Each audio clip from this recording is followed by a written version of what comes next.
मुख्यमंत्री फडणवीसांच्या हस्ते सिंहस्थ लोगोचं अनावरण। कुंभमेळ्याच्या पार्श्वभूमीवर सुरू असलेल्या विकास कामांचा फडणवीसांकडून आढावा। विदर्भासह राज्यामध्ये पुढील 4 ते 5 दिवस उष्णतेची लाट। अकोल्यामध्ये सर्वाधिक 45.6 अंश सेल्सिअस तापमान, तर 1989 नंतर प्रथमच पुण्याचं तापमान 44 वर। सोलापुरात उष्माघातामुळे शेतकरी महिलेचा मृत्यू। मोहोळ तालुक्यातील पापरी गावाच्या शोभा डोंगरेंचा मृत्यू। दरम्यान सोलापुरात तापमानाचा पारा 42 ते 43 अंशांवर।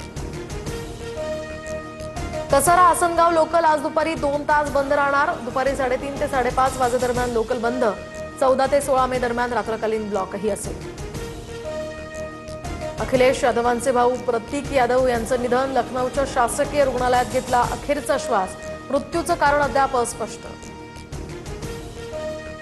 तामिळनाडू विधानसभेमध्ये मुख्यमंत्री जोसेफ विजय यांनी जिंकली विश्वासदर्शक चाचणी। विजय यांच्या बाजूने 144 मतं, तर विरोधात केवळ 22 मतं। डीएमकेचा मतदानाआधीच सभात्याग।